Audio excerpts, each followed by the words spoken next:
रामद्रोह से बाज नहीं आ रही कांग्रेस। अयोध्या में भव्य राम मंदिर में भगवान रामलला की जिस मूर्ति की प्राण प्रतिष्ठा हुई है, उस मूर्ति को बनाने के लिए शिला खोजने वाले श्रीनिवास नटराज पर कांग्रेस शासित कर्नाटक में 80,000 रुपए का जुर्माना कर्नाटक के खान एवं भू विज्ञान ने लगाया है।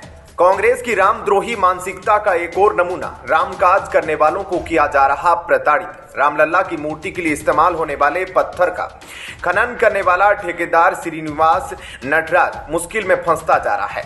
उस पर अवैध खनन के लिए 80,000 रुपए का जुर्माना लगाया गया। दरअसल उस जगह पर एक दलित किसान रामदास से कृषि उद्देश्य के लिए चट्टान हटाने का ठेका मिला था। अयोध्या के भव्य राम मंदिर में भगवान रामलला की जिस मूर्ति की प्राण प्रतिष्ठा हुई है, वह अरुण योगीराज की बनाई गई है।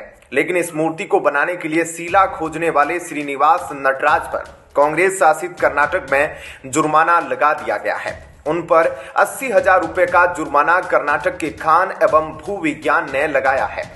जुर्माने का भुगतान करने के लिए नटराज को अपनी पत्नी के गहने तक गिरवी रखने पड़े हैं। रिपोर्ट के अनुसार रामलला की मूर्ति तराशने के लिए इस्तेमाल की गई कृष्ण शिला को खोजने वाले ठेकेदार श्रीनिवास नटराज पर अवैध खनन का आरोप लगा 80,000 का जुर्माना लगाया गया है। हरोहल्ली गुजे गोदानपुरा गांव निवासी श्रीनिवास नटराज एक स्थानीय खदान ठेकेदार है। उन्हें रामदास नाम के किसान ने अपनी कृषि भूमि से चट्टानों को साफ करने का ठेका दिया था।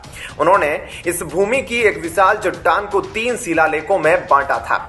रामलला को बनाने के लिए मैसूर के मूर्तिकार अरुण योगीराज ने इन शिलाखंडों में से ही एक को चुना था। नटराज का कहना है कि शिलाखंड को सौंपने से पहले कुछ मुखबिरों ने विभाग को इसकी खबर दी थी और उन पर जुर्माना लगा दिया गया।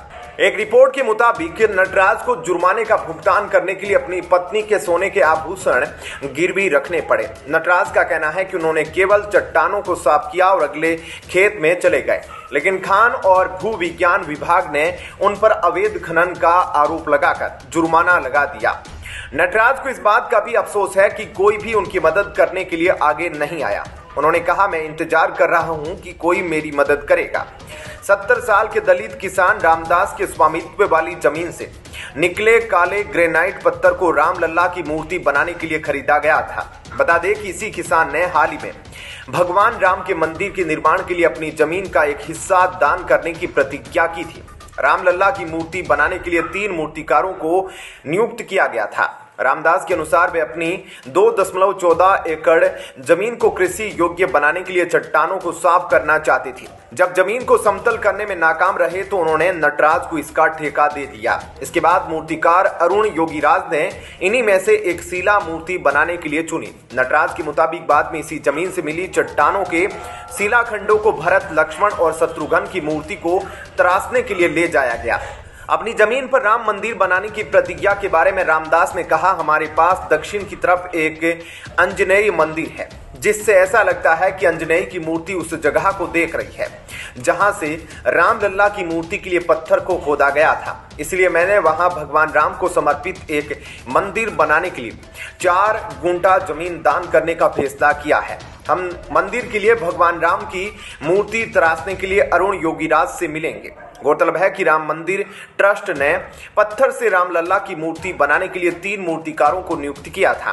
तीनों में से अरुण योगीराज की मूर्ति को ट्रस्ट ने राम मंदिर के गर्भगृह में स्थापित करने के लिए चुना था। 22 जनवरी 2024 को पीएम मोदी ने राम मंदिर में इस मूर्ति की प्राण प्रतिष्ठा की थी।